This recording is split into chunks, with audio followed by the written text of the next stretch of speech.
Kleber, tem tanto vídeo de raças aí, você não fala de Lhasa Apso, por quê, hein, cara? Fala de Lhasa Apso aí, tem tanta gente querendo entender um pouquinho mais da Wendy. Beleza, aí aqui é o Kleber, adestrador, pai da Wendy. Sim, cara, sim, acho tendencioso falar de Lhasa, que é uma das raças que eu mais gosto, né, junto com o Shih Tzu ali, cara, são as raças de pequeno porte que eu mais gosto. Pitbull, ó, Pitbull não é raça, né, mas o nome técnico, né, da raça não é esse, mas é uma das raças de médio e grande porte que eu gosto pra caramba. E acho tendencioso falar de Lhasa Apso, mas vou falar hoje, né, vou falar de um pouco das tendências comportamentais, um pouco da evolução da criação da raça aqui, pra te ajudar de repente a entender um pouco mais e escolher, será que é um cachorro ideal pra você? Será que é só porque é um cachorro pequenininho que lida bem com as coisas de apartamento aí, com a vida de apartamento, será que ele é pra você? Vou te falar aqui já, alerta de spoiler, Lhasa Apso não é um cachorro pra qualquer um, cara. Então, alguns cuidados muito importantes e fundamentais precisam ser adotados aí se você quer ter um Lhasa Apso que seja saudável emocionalmente, seja saudável cognitivamente e principalmente que tenha uma boa conexão com você e te busque como referência, que é um dos aspectos mais importantes na vida dos indivíduos dessa raça. Claro que quando a gente fala de raça, a gente tem que entender que raça tem uma questão genética preponderante, mas a gente tem que entender sim a individualidade. Então o que eu vou te trazer aqui é com base numa análise de grandes grupos, né? De grandes grupos não, com base na observação e no que eu conheço dos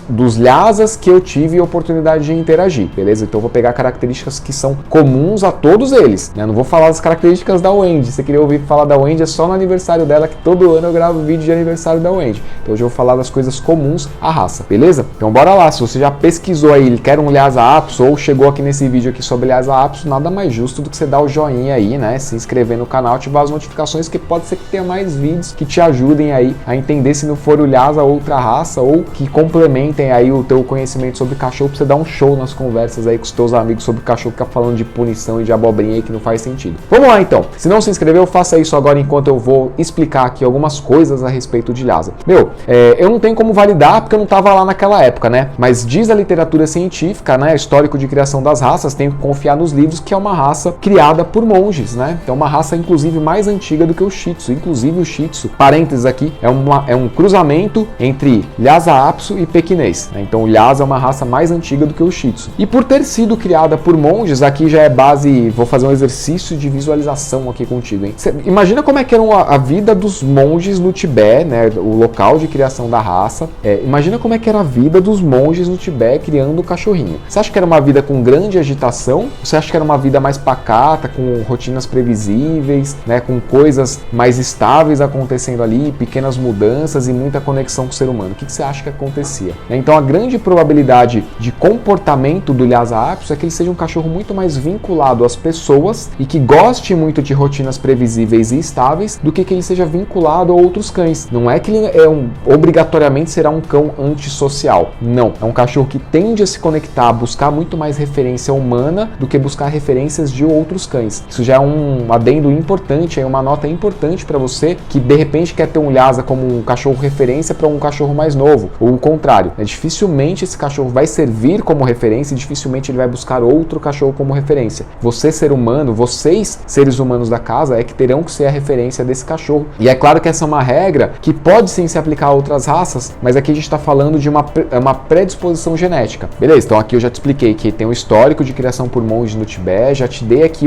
essa questão da possível busca por referência humana ser mais importante do que a busca por referência de outros cães, como acontece como, por exemplo, SRD. Cara, SRD é um cachorro que se conecta muito, se referencia muito por outros cães, de modo geral, em maior proporção do que por seres humanos, tá? Então já fica com essa diferença aí pra você. E é exatamente porque o Lhasa Apso busca muita referência humana que a ansiedade de separação tende a se tornar um problema recorrente na vida desse cachorro, né? Cara, quantos e quantos casos de Lhasa Apso que eu pego que desenvolve agressividade por histórico de ansiedade de separação. Então o cachorro que, para ter um pouco mais de tempo de interação, ele desenvolve a agressividade, né, como uma forma de interação comportamental. É muito louco para falar sobre isso, é muito louco, mas é o caso inclusive da Wendy, e recentemente eu atendi indiretamente através de um dos alunos do curso de adestrador, né, que pegou um caso de Lhasa Apso que estava mostrando agressividade exatamente para evitar a ansiedade de separação. Então, mediante possibilidade de ficar sozinho, disparava o comportamento agressivo. Muito louco, em outro vídeo eu posso te falar sobre isso se tiver comentário suficiente aqui, né? Se vocês me pedirem, proporcionalmente eu olho aqui a quantidade de likes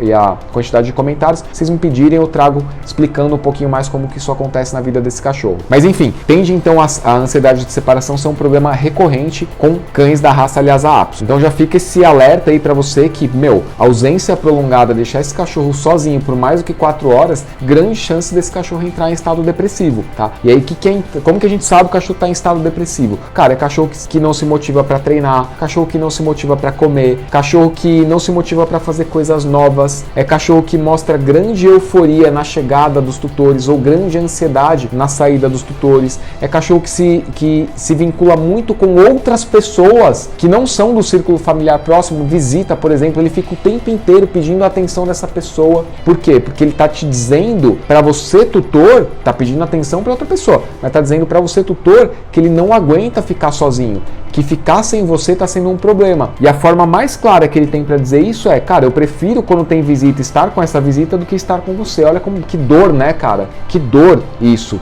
Pelo menos eu já passei por isso com a Wendy, eu sei que é uma dor muito grande. E eu já passei por isso num atendimento, assim, eu vi esse cachorro sofrendo, o cachorro tava o tempo inteiro, 2 horas que eu fiquei ali, ele ficou o tempo inteiro em cima de mim, não interagiu com a tutora em nenhum momento. Estado depressivo, né? O cachorro ficava horas e horas prolongadas, sozinho, sem a tutora. Então olha só que dor, né, cara? Tipo, o cachorro ficou o tempo inteiro ali em cima de mim, me pedindo atenção e não se conectou com essa tutora. Eu imagino que ela devia estar sentindo de angústia ali dentro dela, por não saber se conectar e por não conseguir entender que era um quadro depressivo se formando ou já formado ali, né? Uma outra característica do Lhasa Apso é que eles têm uma dificuldade muito grande de lidar com a questão conflituosa dos mimos com as punições, né? Grande parte dos cães tem dificuldade de lidar com punição, fato, verdade seja dita, mas Lhasa Apso, quando tem punição, histórico de punição e mimo, cara, o cachorro fica completamente perdido, assim, a cabeça dele dá um nó, ele não sabe como se comportar, ele não sabe quais comportamentos ele tem que mostrar para de fato conseguir aquilo que ele deseja, aquilo que é interessante e importante para ele, e ele não sabe quais comportamentos ele tem que mostrar para evitar a punição, né? Então é o que eu falo, que a cabeça do cachorro tá toda cagada. Então o cachorro que tá sempre ansioso, o cachorro que tá sempre incomodado, o cachorro que tá sempre com a respiração ofegante, o cachorro que não sabe se interage ou se não interage quando chega a visita, né? Ele gosta de visita, mas ele não sabe se interage ou se não interage, porque ele já foi muito punido e ao mesmo tempo ele é mimado, né? Então isso dá muito nó na cabeça de cães da raça Lhasa Apso. E um último fator bem importante de entender a respeito de Lhasa, isso eu deixei para o final e ele é o mais importante de todos, é que exatamente por esse exercício de visualização que a gente fez, de como que era a vida desses cachorros criados em mosteiros no Tibete por monges, cara, geneticamente não são cães que estão aptos a enfrentar grandes mudanças de rotina, grandes mudanças de ambiente, né, mudanças geográficas, grandes mudanças na estrutura familiar. Cara, são cães que têm muitíssima dificuldade de lidar com mudanças grandes e bruscas nessas 3 áreas, né? Geográfica, né? Ambiental, de rotina e de relacionamento. Eles têm muita dificuldade. Então as coisas para Lhasa Apso você tem que fazer... Cara, se você não tem uma vida que você consegue planejar em grande parte, se você não consegue fazer as coisas com calma, estruturar, colocar um detalhamento de como as coisas vão acontecer, tende a ser um cachorro que vai sofrer muito nesse relacionamento com você. Cara, falar de raça é pisar em ovos, né? Criador de conteúdo no YouTube tá sempre pisando em ovos. Mas, cara, eu tenho que escolher aqui, né? Eu tenho que levantar uma bandeira, que é de trazer consciência ou de falar do que todo mundo tá falando, né? Lhasa Apso é um cachorro fofinho que adora colo. Lhasa Apso é um cachorro que você pode... Cara, aí você não pisa em ovos, né? Mas também não sai do mesmo. E eu não tô aqui pra falar do mesmo. Então eu sei que esse tipo de conteúdo, falar disso, pode desagradar algumas pessoas. Não tem que se ofender, na real, né? Se a pessoa tá assistindo, você tá assistindo aí e se ofende, é uma escolha sua se ofender, tá? Eu não fui ofensivo ao falar da raça, eu não fui ofensivo ao falar da mudança de rotina, da mudança de relacionamento, até porque eu passei por tudo isso com a Wendy, então eu falo com propriedade, eu sei o que aconteceu, eu sei os gatilhos formados em cada uma dessas grandes mudanças, né? Mas entenda que aqui eu tenho que fazer uma escolha de trazer um conteúdo que pode te impactar de maneira positiva e que talvez cause uma reação negativa de início, mas que se você parar para pensar e trazer consciência para isso que eu tô falando, você vai falar, putz, cara, eu deveria ter pensado melhor, ou eu posso começar a fazer melhor a partir daqui, sabendo disso que o tio Kleber tá me falando, sabendo, entendendo melhor a raça. Eu sabia que era criada por monges no Tibete, mas eu não tinha parado para pensar, trazer para minha consciência consciência que o monge no Tibete, há 400 anos atrás, tinha vida muito monótona. E que se essa genética influenciou na criação da raça, então essa genética está presente hoje, né? Então, trazer esse exercício de consciência é o meu papel aqui. Eu piso em ovos, eu recebo crítica, mas, cara, sinceramente, se eu puder te ajudar, né? Se eu puder ajudar outras pessoas que vão assistir esse vídeo no futuro, pô, eu tô cumprindo a minha missão, né? Eu tô cumprindo a minha missão como criador de conteúdo. E se você tá pensando em ter um Lhasa Apso e quer educar esse cachorro com qualidade, pelo menos ali os 4 aos 6 primeiros meses de vida do teu cachorro, se você tá vendo esse vídeo em outubro de 2021, tá rolando uma mentoria na qual eu explico os principais problemas de comportamento de todos os filhotes. São 6 encontros ao vivo comigo, às sextas-feiras, ó lá, dias, anota aí, hein? 8 e 15 de outubro, 5 e 12 de novembro e 3 e 10 de dezembro, às 20 horas. Né? Então você tá vendo esses vídeos em outubro de 2021, dá tempo de você participar e assistir a gravação das lives que você ainda não pôde assistir. Para você participar, tem um link aqui embaixo na descrição, você vai lá, são 3 mensalidades de R$ 97, tem um curso básico, introdutório, bônus dessas mentorias, tá? Para você ir lá e assistir durante esses 3 meses, depois de 3 meses não tá mais disponível, e 6 encontros ao vivo aí comigo nessas datas que eu mencionei, para você entender necessidades no local correto, as melhores estratégias, ansiedade de separação, as melhores estratégias, controle de mordida, né? Ensinar o cachorrinho a lidar com a questão das mordidas de uma maneira saudável,